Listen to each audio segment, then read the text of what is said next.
시진핑의 폭탄 선언에 이스라엘이 발칵 뒤집어졌습니다. 동예루살렘을 수도로 해서 이스라엘을 분할하는 방안을 제시하고 있는 것입니다. 현재 이스라엘의 공식 영토이자 수도로 돼 있는 예루살렘을 분할하여 그 동쪽 지방을 수도로 삼는 황당한 이스라엘 분할 방안을 시진핑이 직접 언급을 했다는 것입니다. 이러한 상황에서 이스라엘이 중국에 대한 본격적인 공세에 나서고 있는 것 같습니다. 그런데 중국이 잘못된 걸 건드린 것 같습니다. 이스라엘이 중국 때문에 골치가 아파지고 있습니다. 핵보유국인 중국이 이란과의 밀착 연대를 강화하고 나서고 있는 상황이며 이란과 관계가 껄끄러운 사우디 아랍에미리트와도 과감한 외교 행보를 보이고 있을 뿐 아니라 이스라엘의 적대적인 나라인 이란 사우디와의 관계 정상화를 중국이 직접 주도를 하는 등 중국의 중동에서의 외교 행보가 이스라엘의 안보를 위협한다는 우려까지 생기고 있습니다. 게다가 시진핑이 직접 예루살렘 분할 및 국가 설립 등에 대한 이슈를 직접 언급하면서 이스라엘이 다소 당혹해하는 입장을 보이고 있습니다. 그런데 최근 이스라엘의 움직임이 심상치 않습니다. 그럼 하나씩 살펴봅니다. 첫 번째, 이스라엘 국방 분야 대만과 긴밀하게 접촉. 이스라엘의 최고 정신적 지도자인 이스라엘 최상위 랍비가 대만을 방문했습니다. 대만에는 유대인 공동체가 있는데 이틀을 만난 것입니다. 대만은 유태계 인맥들이 세계의 정재계 기술, 언론 분야의 두각을 나타내고 있는 네트워크가 있는 것을 잘 알고 대만 내 유태계 공동체에 그 어느 아시아 나라들보다 좀 더 많이 신경을 쓰는 모양입니다. 여기에 더 나아가 드디어 대만과 이스라엘 국방 분야에서 긴밀한 접촉이 이뤄지는 걸로 보입니다. 바로 아이언돔 미사일 방어 시스템 핵심 설계자인 제이콤 이나 게리 대만 정부 관리자들과 만난 것이 미 언론 악시오스에 공개된 것입니다. 충격적인 부분은 대만 국방부 외교부 및 군대와의 며칠간 회의에서 사이버 보안, 탄도 미사일 방어 조기 경보 시스템 영향 작전 의무 복무 및 우크라이나로부터의 교훈에 대해 논의했다고 밝힌 것입니다. 사실상 이스라엘은 양안 전쟁이 대만과 중국 사이에서 발발할 경우 대만이 중국으로부터 스스로 보호할 수 있는 노하우들을 전수하고 있는 것으로 보이며 무엇보다 대공방어 시스템 아이언돔이 대만에 도입될 경우 우크라이나와 달리 국경이 모두 바다로 이뤄진 대만 섬에서는 매우 효과적인 방어 시스템이 될 것으로 보이고 있는 상황입니다. 이미 여러 차례의 중동전쟁에 있어서 어마어마한 주변의 초강대국들을 우리나라 강원도만 한 면적의 신생국가 이스라엘은 이겨냈었던 경험이 있습니다. 이로 인해 이스라엘은 중동에 무시할 수 없는 강대국으로 떠올랐던 경험이 있습니다. 그런데 그것을 똑같이 대만에 적용시키는 것으로 보이고 있습니다. 그러나 전문가들이 지적하는 부분은 과연 대만 사람들이 싸울 의지가 있느냐는 것입니다. 여러 차례의 중동전쟁에서 이스라엘이 국가를 보호할 수 있었던 것은 유태계 디아스포라들이 합심하여 스스로 참전을 하면서까지 자국을 지켜내기 위해 혼신의 힘을 다했었던 의지 덕분이었는데 과연 대만이 그러할 의지가 있느냐는 것입니다. 두 번째, 중국 내의 유대인들. 역사 내내 유태계 상인들이 많았던 도시들은 늘 번성했고 그들을 내쫓고 핍박한 도시나 나라들은 다소 운명이 어두워지는 종국을 맞이했던 것을 우리는 역사를 통해 잘 알 수 있습니다. 대표적으로 유태계 상인들을 받아줬던 유럽 상업과 무역증권의 중심지였던 네덜란드의 암스테르담 보석, 거래의 중심 도시인 벨기에의 앤트워프, 런던, 뉴욕, 홍콩 모두 그들의 힘에 의해 부가 흘러넘쳤던 도시들입니다. 그런데 그런 도시가 고대 중국에도 있었다는 걸 알고 계시나요? 90년대 한국에서 큰 인기를 끌었던 대만의 인기 드라마였던 판관 포청천에 등장하는 포청천이 다스렸던 개봉부 즉 카이펑시에는 엄청난 유대인들이 살고 있습니다. 카이펑의 유대인들은 이미 13세기 이태리 여행가 마르코 폴로에 의해 중국 내 유태인들이 있으며 그들을 만났던 부분이 서술돼 있고 17세기 초 명나라를 방문한 마테오 리치도 카이펑에 유대인들이 있다고 서술한 부분이 전해지고 있습니다. 또 1863년엔 상하이 런던의 성공회 선교사가 중국 속의 이스라엘인들이라는 책을 출간했는데 오랜 세월 구미권에선 중국 내의 유태인들에 대한 관심이 높은 것을 알 수 있습니다. 놀랍게도 카이펑의 유대인들 중에는 김씨, 이씨, 고씨, 장씨, 조씨, 석씨, 야씨 등이 있어 칠성팔가로 상당히 오랜 역사가 있는 민족들입니다. 그러나 중국 당국은 이 민족들을 인정하지 않고 있습니다. 외교적 문제로 비화될 것을 우려한 것으로 해석되는데 중국 당국은 이 민족들을 중국 내 회교민족 후이족의 일부로 분류를 하기로 방점을 찍으면서 유태계 중국인들의 반발을 사고 있는 상황입니다. 그러나 중국 내 유태계들은 이스라엘 측과 긴밀한 문화 교류 활동에 나서고 있는 상황인데 만일 대만과 중국의 갈등이 최고조에 이르고 그에 따라 이스라엘과 중국과의 갈등이 심화될 경우 중국 당국이 이 중국 내 유태계 민족들을 가만히 둘지는 미지수입니다. 그런데 이러한 우려가 실제로 나타나고 있습니다. 문제는 이 카이펑의 유대인들에 대한 중국 당국의 감시와 자유 억압이 점점 국제 언론의 조명을 받고 있다는 점입니다. 카이펑의 유대인들이 외부에 알려지기 시작하면서 국제단체들이 카이펑에 방문하는 일이 잦아지자 중국 당국이 외세의 개입을 두려워하기 시작하였고 박물관에서의 사진 촬영 카이펑 내 유태교 회당 재건축 계획 소식이 공산당 중앙사무소에까지 미치자 해당 프로젝트는 중단되었고 카이펑 공동체 내의 이스라엘 귀환 활동을 돕는 단체의 다른 활동도 차단하라는 명령이 떨어진 상황입니다. 또한 유태교 관련 기념일에 유대인 공공 집회를 금지하는 새로운 규제가 생기기 시작하고 있고 히브리어 간판도 철거됐으며 카이펑 유대인 역사를 주제로 한 박물관 전시도 새로운 규제하에 막을 내리기 시작했습니다. 이 같은 탄압과 감시 및 규제는 자칫 중국에서의 혼란 상황, 즉 대만과 양안 갈등 등 전시 상황이 초래될 경우 중국에서 자칫 제2의 유태계 박해가 이뤄질 가능성이 있어 국제사회에 더 높은 관심이 요구되고 있습니다. 과거 이스라엘은 카이펑의 유태인들과 흠사하게 에티오피아에 거주 중이던 아프리카계의 유태인들을 자국 땅으로 오게 하기 위해 군용기를 투입해가면서까지 해외 디아스포라 귀환 작전에 큰 관심과 열정이 있었을 뿐 아니라 이번 우크라이나 사태에 있어서도 많은 유태계 러시아 우크라이나인들의 이스라엘 귀국 작전을 수행할 정도로 자국 동포 송환 작전에 진심인 나라입니다. 때문에 중국에서의 혼란 상황 카이펑의 유태인 귀환 작전은 언젠가는 벌어질 수밖에 없는 역사의 한 장면이 될 가능성을 우리는 잘 지켜봐야 합니다. 세 번째, 만주와 산둥반도 상하이. 중국 시진핑의 이스라엘의 분할 발언 별도 국가 설립에 대해서 언급을 한 것은 매우 위험한 일이었습니다. 그 이유는 중국에 대한 분리주의 운동이 좀 더 치밀한 방향으로 전개될 가능성이 있기 때문입니다. 특히 분리 독립될 가능성이 예상되는 만주 산둥 상하이 지역이 유태계와 매우 밀접한 연관이 있는 도시라는 점에 주목할 필요가 있습니다. 카이펑이 위치한 산둥성과 근접한 후난성 일대 외에도 상하이 구시가지 하얼빈을 중심으로 한 북만주 지방의 경우에는 유태인들과 밀접한 연관이 있는 도시이며 오늘날까지 유태인들과의 인연이 많은 도시들입니다. 상하이의 경우에는 유태계 자본들이 많이 진출해 있는 상황이고 후난성과 인접한 산둥성의 경우에는 최근 이스라엘과 산둥성 간의 기술협력이 강화되면서 이스라엘 정부가 직접 산둥섬 일대를 특별하게 관리를 하고 있습니다. 산둥성 전체가 친유대 성향의 지역으로 바뀔지 주목되는 부분입니다. 특히 한자를 만들었다는 이들로 알려진 동이족들이 가장 많이 거주하는 지역 역시 이 산둥성 지역인데 충격적이게도 고대 한자의 많은 부분에서 유태교와 관련된 스토리가 많이 등장하는 것으로 알려지면서 놀라움을 주고 있습니다. 놀라운 부분은 한자를 만든 것으로 알려진 동이족인 태호, 보키시의 경우 산둥성 혹은 카이펑 유태인들의 거주지와 인접한 후난성 일대에 태호 보키시의 무덤이 있는 것으로 알려지면서 과연 유태계의 역사와 동이족과의 역사가 어떠한 연결고리가 있는지 제야 역사학계의 관심을 받고 있기도 합니다. 가장 주목받는 부분은 만주 하얼빈을 중심으로 한 북만주 지방입니다. 하얼빈의 경우에는 1900년대 초부터 소련에 핍박받던 유태인들이 정착한 동양의 파리로 물렸던 도시로서 오늘날까지 유태교 회당인 진하고 그 등이 남아 있습니다. 놀라운 부분은 하얼빈 바로 인근 국경 너머 러시아 비로 비장 유태인 자치주라는 별도의 유태인 자치구가 있는데 러시아의 내외부적 혼란 상황이 야기되면서 현재 유럽의회에서는 비로 비장 유대인 자치주가 포함된 극동 연해주 지방을 별도의 국가로 분리시키려는 움직임이 분명히 나타나고 있습니다. 이 경우 과거 유태 시오니스트들의 발상지나 다름없던 북만주 하얼빈 일대의 운명 역시 달라지게 될 가능성이 매우 높을 것으로 보입니다. 즉 중국이 이스라엘에서의 분리주의 운동 획책 발언은 곧 중국의 분열을 의미하는 무서운 말로 돌아올 가능성이 매우 높은 의미심장한 방아쇠를 당긴 사건으로 보입니다.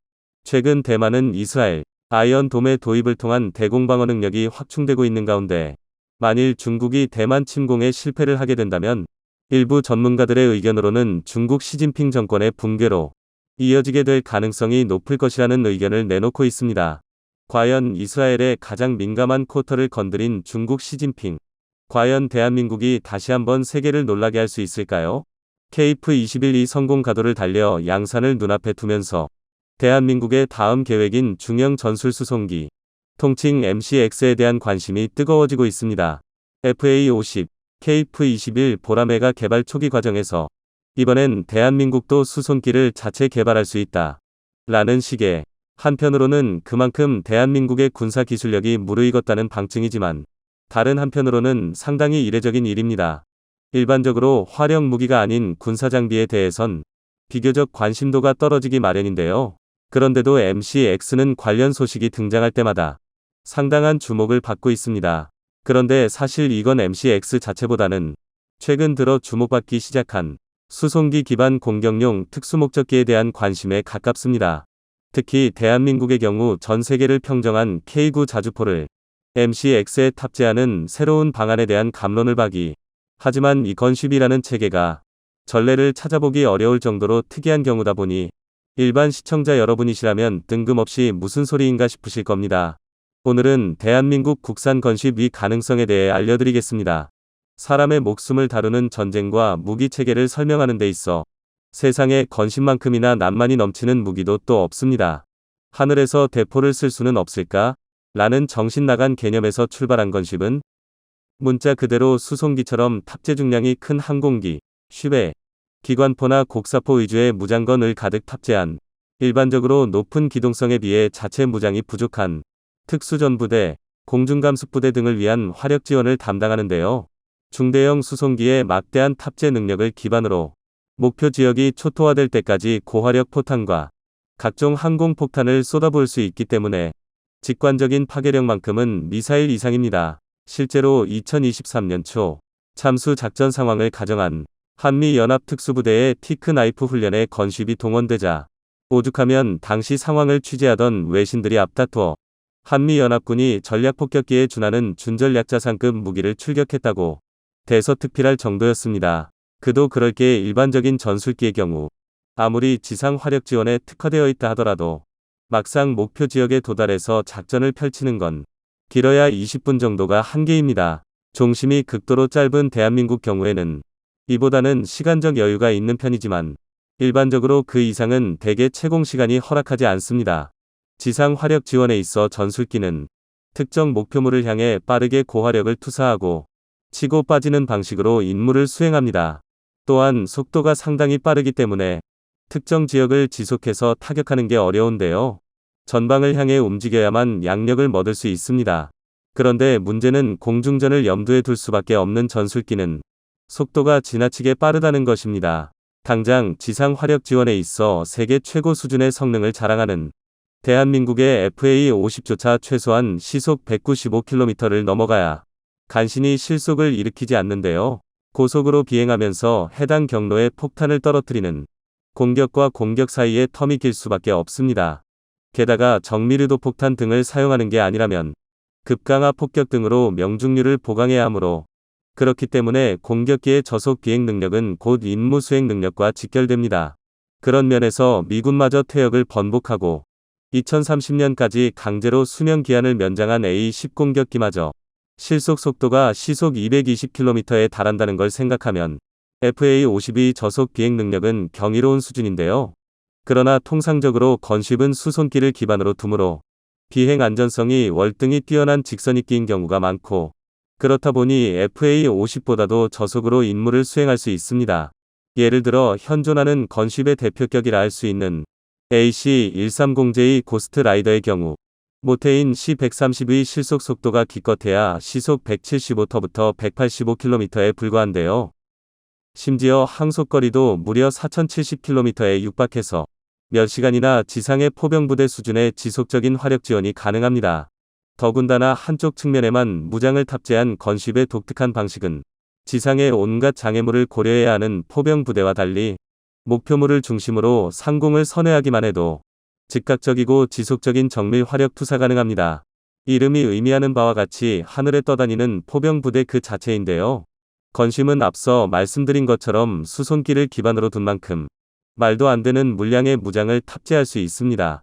다시 한번 AC-130J를 예로 들자면 우선 동체부터가 전장 29.8m, 전폭 40m, 전고 11.7m에 최대 이륙 중량은 약 70톤, 이중 무장 탑재량은 20톤이 넘습니다. 이 덕에 30mm 가우 23A 기관포 1문, 105mm M102 곡사포 1문을 기본 무장으로 장착하고도 추가로 다수의 RGM-176 그리핀 공대지 미사일, GFU-39 스티브 유도폭탄, GFU-44 바이퍼 스트라이크 유도폭탄, GBU-53 비스톰 브레이커 유도폭탄 등을 폭격용으로 탑재할 수 있습니다. 정말 어마어마한 무장 능력인데요. 2022년 아프가니스탄 전쟁 당시 AC-133대가 39회의 출격에서 소모한 탄약량만 합쳐도 기관포탄 1300발, 105mm 포탄 1200발에 육박합니다. 폭격에 사용한 수백 기의 항공폭탄을 제외하고도 1회 출격당 평균 30발이 105mm 포탄을 발사한 셈인데요. M101 105mm 견인 곡사포를 기반으로 만든 대한민국 K105A 일풍이계 일반 고폭탄 기준 최대 살상 반경이 약 30m 내외임을 고려하면 1회 출격으로 900제곱미터에 달하는 지역을 쑥대밭으로 만든 것입니다. 화력 우위를 선점한 경우에서 광범위한 지역의 저지력을 발휘하기에 물론 그렇다고 해서 건쉽이 단점 하나 없는 만능 무기 체계라는 건 아닙니다. 모태가 수송기이다 보니 최고 속도가 비교적 느린 편이고 지상 공격만을 염두하고 그에 특화된 무장 체계를 탑재한 기종이다 보니 적의 방공망에 대단히 취약합니다. 극단적으로 말하면 육안 관측식 대공포나 맨패즈에도 격추당할 가능성이 높은데요. 이런 단점을 최소화하기 위해 실전에서는 적 방공망을 완전히 제압한 뒤에도 야간전 위주로 투입되었던 경우가 대부분입니다. 그나마 미국의 경우 건쉽의 생존력을 올리기 위해 DIRCM을 탑재하거나 RGM-114 헬파이어 미사일을 탑재하는 등의 방법을 강구하고 있습니다. 하지만 이런 노력이 있다고 해도 수송기라는 한계를 생각하면 생존성을 보장할 수 있다고 말하기는 어려운데요. 적 요격기나 방공망으로 인해 격추 위험이 높은 상황이라면 한 대의 건쉽에 다량의 무장을 탑재하는 건 독이 될 수밖에 없습니다. 한 바구니에 계란을 담지 말라는 격언처럼 격추 시 손실률이 지나치게 높기 때문인데요. 분야는 다르지만 합동화력함의 단점으로 지목되었던 것과 같은 이유입니다. 그러나 이는 결국 반대로 말해 제공권만 확보된 상태라면 운용할 가치는 충분하다는 뜻밖에 되지 않습니다. 현재 실질적으로 건쉽을 운용하고 있는 나라가 미국뿐인 것도 미 공군이 압도적인 제공권 확보 능력을 제공해 줄 수 있다고 여기고 있기 때문입니다. 이를 벤치마킹할 수만 있다면 고화력 투사의 측면에서 건쉽은 무시할 수 없는 무기체계인데요. 더군다나 지난 2022년 미국이 래피드 드래곤 프로젝트에 성공하면서 건쉽의 스탠드오프 타격 능력 확보라는 새로운 지평이 열렸습니다. 미국은 아무런 특별한 추가 장비 없이 C-130 수송기에서 최대 사거리만 370터부터 900km에 달하는 RGM-158 제슴 순항미사일을 시험 발사하는 데 성공했습니다. C-130 수송기가 4발이 JASSM을 하나로 묶은 포드를 투하하고 해당 포드에서 미사일이 분리, 발사되는 형태로 목표물을 타격한 건데요. 즉, 수송기로 전략폭격기의 임무를 대신 수행할 수 있게 된 것입니다. 그리고 여기에 건쉽의 개념을 섞는다면 900km 위 초장거리에서 스스로 적의 방공망을 무력화하고 목표 지점을 타격하는 식의 활용도 가능해집니다. 운용이 극히 제한적인 건쉽의 개념을 포기하지 않고 있는데요. 심지어 한술 더 떠 2022년부터 60kW급 지향성 광학병기, 다시 말해 레이저 무기를 탑재하는 연구를 진행 중입니다. 격추 위험과 손실률이 높다는 단점을 염두에 두더라도 그만큼 운용 가치가 충분하다는 건데요. 대한민국의 전쟁 범위를 어디까지로 삼점하느냐에 있어 우리의 만보 상황에서도 한 번은 진지하게 고민해봐야 할 문제입니다. 단적으로 KF-21이 항속거리는 2900km 내외로 알려져 있습니다. 또 F-35A는 2200km, F-15K는 1800km 내외가 한계입니다. 한반도 전 지역은 차고 넘치고 아슬아슬하지만 베이징까지 타격하기엔 부족함이 없는 거리입니다. 그러나 한편으로는 공중급유기 없이 작전을 수행하기엔 대한민국에서 출발한 전술기가 목표 지점에 도달해서 미사일을 발사하고 곧바로 회항할 수 있다면 전혀 아무런 문제도 되지 않지만 시시각각 급변하는 전장에선 어떤 변수가 발생할지 아무도 예측할 수 없습니다. 이런 상황에서 한국형 건쉽이 있다면 중국 내 특수임무에서도 든든한 화력 지원이 가능합니다. KAI가 한국형 전술수송기 MC-X의 스펙으로 공개한 내용에 따르면 전장 40.3m, 전폭 41.1m, 전고 13.5m로 AC-130보다 대형 기체임을 알 수 있습니다. 게다가 항속거리만 7,000km 이상, 최대 이륙 중량 103톤, 최대 적재 중량은 29.5톤에 달하는데요. AC-132 적재 중량이 20톤 남짓임을 감안하면 무려 10톤 가까이 더 많은 무장을 탑재할 수 있다는 뜻입니다. 105mm뿐만 아니라 K9 자주포의 155mm CN98도 충분히 탑재가 가능합니다. 여기에 최근 대한민국이 레이저 표적지 시기에 미국의 래피드 드래곤처럼 MC-X에 기반을 둔 수송기형 폭격기도 불가능한 얘기는 아닙니다. 서해 중간에서 비행하며 초장거리 폭격을 날리는 MC-X의 모습을 떠올리실 수 있을 텐데요. 사실 기술력이나 개발 의지보다 가장 큰 문제는 예산입니다. 모태가 되는 MC-X부터가 계획된 140대 양산을 기준으로 대당 900억 원을 호가할 것으로 추측되다 보니 동급 수송기와 비교해서 가격 경쟁력이 낮은 축에 속합니다. 더군다나 제공권에 대한 확실한 믿음이 없으면 건심이라는 특수목적기는 도입하기 어려운 체계입니다. 즉, 수출이 불가능하다는 얘기인데요. 이 경우 필연적으로 유지보수 비용이 커질 수밖에 없습니다. 우리가 티크 나이프 훈련에서 미국의 AC-130J를 동원한 이유도 건심이라는 무기체계가 한정된 목적에 비해 유지 비용이 지나치게 많이 들기 때문으로 볼 수 있는데요. 그러나 전술의 다양성은 결국 폭넓은 전투 수행 능력으로 이어집니다. 선택이 자유롭다는 건 곧 자주국방의 기틀이 됩니다. 다행히 아직 시간이 적지는 않습니다. MC-X가 아직 연구 단계에 머무는 만큼 건심은 긴 시간을 두고 장기적으로, 하지만 진지하게 생각해볼 문제입니다. 튀르키예 대지진이 발생한 지 9일이 지났지만 아직도 수습되지 못한 채 피해는 눈덩이처럼 불어나고 있습니다. 전 세계에서 수천 명에 달하는 구조대가 파견되어 구조활동을 진행하고 있지만 4X자는 4만 명을 돌파했고 아직도 수십만 명이 무너진 건물 아래에 갇혀있는 것으로 추정되고 있습니다. 게다가 튀르키예 군과 경찰 인력까지 모두 구조작업에 투입되자 치안 공백으로 인한 약탈과 범죄가 기승을 부리고 있다고 하는데요. 심지어 탈레반과 결탁한 현지 범죄 조직들이 구호 물품을 강탈하고 총격전까지 벌이고 있는 상황이라고 합니다. 튀르키예 전역이 무법지대가 되어가고 있는 상황에 결국 몇몇 국가들에선 안전을 위해 구조대 철수를 결정했고 지진 베테랑이라 자부해놓고 생존자 구조혁명을 자랑하던 일본 구조대 역시 결국 활동을 중단했다는 소식도 들려왔습니다. 그런데 대부분의 구조대들이 구조활동을 포기한 지경에 이르러서도 한국 구조대만큼은 아랑곳하지 않고 꿋꿋하게 구조를 이어나가고 있다고 하는데요. 게다가 범죄에 노출된 튀르키예 시민들이 한국인들 옆에 있으면 안전하다며 어깨에 태극기를 단 구조대원들 주변으로 모여들고 있다고 합니다. 한국 구조대원들이 안심하고 구조작업을 펼칠 수 있었던 건 함께 파견된 특전사 대원들 덕분이라고 하는데요. 특전사 부대원들이 있는 지역만큼은 범죄자들이 엄두를 내지 못해 치안이 유지되고 있는 상황이라고 합니다. 대한민국 구조대가 튀르키예를 지탱하고 있다는 소식 자세히 알아보도록 하겠습니다. 지진으로 국가 비상사태를 선포한 튀르키예를 돕기 위해 우리나라에서는 단일로서는 역사상 최대 규모의 구조대 파견을 결정했습니다. 의료지원 인력과 구조 인력으로 구성된 대한민국 긴급구호대 118명은 아프가니스탄 협력자 구출 작전에서도 활약했었던 KC-330 수송기를 타고 어느 나라보다 빠르게 튀르키예로 향했는데요. 그리고 수색을 시작하고 1시간 30분 만에 첫 생존자를 구조했고 이어 7시간 동안 총 5명의 생존자를 구조하는 데 성공했습니다. 한국 구조팀은 지난 12일까지 총 8명을 구조했고 안타깝게 목숨을 잃은 피해자 18명을 가족의 품으로 돌려보냈습니다.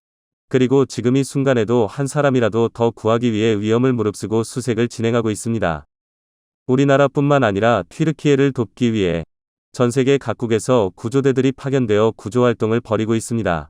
그런데 한국 구조대에는 다른 국가의 구조대에서 볼 수 없었던 인력들이 포함되어 있어 외신과 현지 언론의 관심을 집중시켰었는데요. 바로 한국의 특수작전부대, 특전사입니다. 침투, 게릴라전, 인질구출, 사보타주 등 군의 특수작전을 도맡는 특전사 요원들이 이번 구조대에 여럿 포함되어 있어 일각에서는 튀르키예에 전쟁하러 가냐는 빈축을 사기도 했었는데요. 하지만 한국이 특전사를 파견한 것이 신의 한 수가 될 것이라고는 보낸 사람들조차 예상하지 못한 부분이었습니다. 잘 알려지지 않은 사실이지만 우리 군은 육해공군별로 구조 전문 부대를 갖춰 전시뿐만 아니라 평시 재난 상황에서도 대처하고 있습니다. 이번에 튀르키예에 파병된 특전사들 역시 119 구조대 수준의 장비를 갖추고 높은 수준의 구조 훈련을 받은 재난 구조의 스페셜리스트들인데요. 사실 대형 재난에 대비하여 한국에서 119 구조대를 처음 참설했을 당시 초기 대원들의 대부분이 특전사 출신들이었고 오늘날에도 119 구조대원들 중 상당수가 특전사 복무 이력을 가지고 있을 정도로 특전사의 수색, 구조 능력은 이전부터 인정받아 왔었습니다. 게다가 튀르키예에 파병된 대원들은 특전사 부대 중에서도 최초로 창설된 제1공수특전여단 소속 대원들이라고 하는데요. 이들은 파병 당일 오후 명령이 떨어지자마자 12시간도 되지 않아 출동 준비를 마치고 곧바로 수송기에 몸을 싣고 튀르키예로 향했다고 합니다. 전문 구조 인력으로서 함께 파견된 구조대원들과 함께 수색에 힘쓰고 있는 특전사들의 모습에 튀르키예 현지 언론과 여러 외신에서도 한국은 튀르키예를 돕기 위해 특수부대원들까지 보냈다고 많은 관심을 가지고 보도하고 있다고 합니다. 그런데 구조 활동에서 뿐만 아니라 특전사들이 예상치 못한 부분에서 큰 역할을 수행하고 있다는 소식이 들려왔습니다. 지진으로 인해 튀르키예 경찰과 군 인력마저 구조에 투입되어 치안이 완전히 공백 상태가 되어버린 튀르키예는 사실상 무법지대가 되어버린 상태입니다. 지진으로 물자 공급이 막히고 가게들이 방치된 상황에서 약탈이 일상처럼 이루어지고 있는데요. 튀르키예에서 하루에만 최소 48명이 약탈 등의 혐의로 체포되었고 구호단체 직원을 사칭해 트럭 6대분의 식량 가로채려던 이가 적발되어 체포되었습니다. 심지어 탈레반과 결탁한 현지 폭력 조직이 총격전까지 벌이면서 튀르키예의 치안이 극도로 악화되고 있는 상황입니다. 결국 안전을 우려한 이스라엘 구조대는 철수를 결정했고 독일과 오스트리아 구조대는 구조활동을 일시 중단하기도 했습니다. 튀르키예 정부가 무장 군인들을 통해 치안을 바로잡겠다고 선언했지만 인력 부족으로 손길이 닿지 않는 우범지대는 늘어만 가고 있는 상황입니다. 그런데 구조대원들까지 범죄의 위험에 노출된 상황에서 한국 구조대만은 태연하게 구조작업을 계속해서 이어나가고 있다고 하는데요. 한국 구조대원들이 안심하고 구조활동을 이어나갈 수 있었던 건 구조대로 함께 파견된 특전사 대원들 덕분이라고 합니다.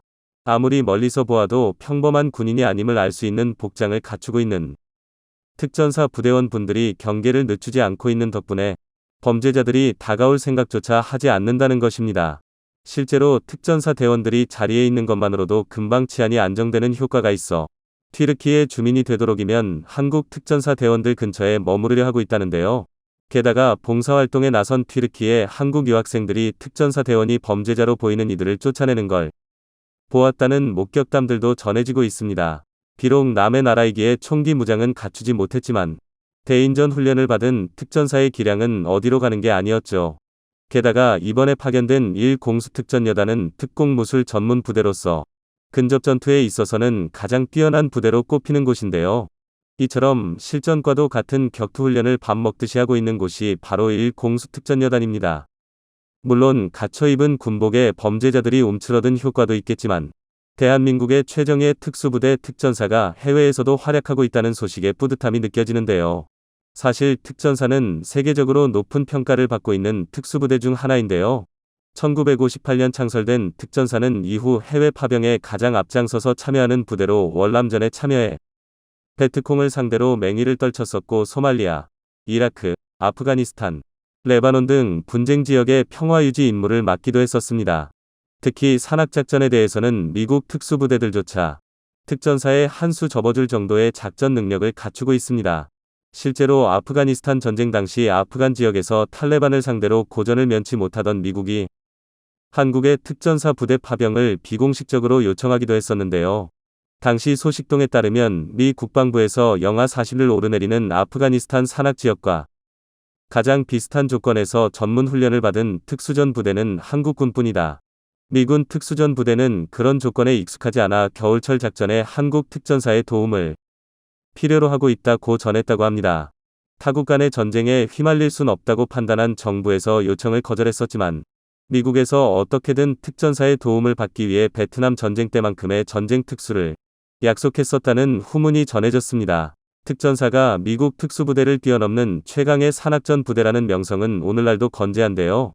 한반도의 험난한 산악 지형에서 특수작전을 펼치기 위해 특전사는 매우 고강도의 산악 극복 훈련을 받는 것으로 유명합니다. 평소에 철저한 산악 훈련을 받아온 덕분인지 네팔 히말라야 산맥에서 세계 최정예 특수부대원들을 대상으로 실시되는 국제 고등산악 훈련에서 특전사 대원들이 세계 각지에서 온 특수부대원들과 겨뤄 연달아 수석을 차지해 세계 최고의 산악 특수부대라는 명성을 증명해내기도 했습니다. 열악한 상황, 부족한 보급, 최악의 지형에서 작전을 펼칠 수 있도록 높은 강도의 훈련을 받은 특전사 대원들과 특전사 출신으로 이루어진 소반구조대가 튀르키예에서 멋진 활약을 보여주고 있는 가운데 17일로 예정된 1차 파견 구조대의 활동 시한이 얼마 남지 않은 상황입니다. 이제 구호대의 교체 또는 추가 투입이 이루어져야 할 텐데요. 한국 구조대의 활약에 깊은 감명을 받은 튀르키예 정부에서는 특전사로 구성된 한국의 추가 구조대 파견을 간절하게 요청해오고 있다고 합니다. 그런데 이번에 2차로 파견될 구조대에 그 유명한 참수작전 부대가 포함될 가능성이 유력하다는 소식이 전해졌습니다. 특전사 중에서 13공수특전여단을 확대 개편한 이 특수부대는 북한의 핵공격에 대응하는 한국형 삼축체계의 한 축인 대량응징보복체계의 핵심을 맡고 있는데요. 유사시 707 특수임무단과 함께 북한 수뇌부를 제거하는 참수작전을 수행하는 부대로 특전사 부대 중에서도 특수타격 임무에 최적화된 전투력을 자랑하는 부대이죠. 2차로 파견될 긴급구호대는 이제 구조활동보다는 부상자 치료와 현지 안정에 도움을 제공할 것으로 예상되고 있습니다. 이처럼 한국 구조대가 활약하고 있는 가운데 마찬가지로 구조대를 파견한 일본이 아프가니스탄 구출 작전 때처럼 제대로 된 성과를 올리지 못하고 있다는 소식이 들려오기도 했습니다.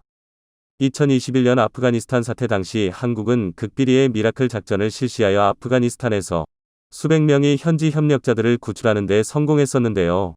반면 일본은 구출하러 간다고 사방에 홍보해 놓고 고작 일본인 한 명만 데려오는데 그쳐 국제적인 웃음거리가 됐었는데 이번 튀르키예 구조대 역시 생존자 구조 0명에서 멈춰있는 상태입니다. 게다가 상상 이상으로 참혹한 현장 상황과 악화된 치안으로 인해 구조 활동을 사실상 포기한 상태라고 하는데요. 이렇게 방송을 통해 일본의 구조대가 얼마나 대단한지 떠벌리고 있으면서도 몇 명을 구조했는지는 족찬한지 못하고 있죠. 반면 한국 구조대의 활약상에 대해서는 아예 이런 방구도 하지 않고 있다고 합니다. 이번 튀르키예 지원을 통해 대한민국이 국제사회의 모범이 되고 있습니다. 절망에 빠진 튀르키예에 한국의 도움이 희망이 될 수 있기를 바라며 지금 이 시간에도 구호활동에 헌신하고 있을 대한민국 구조대원 분들도 부상 없이 무사히 돌아올 수 있기를 기원합니다.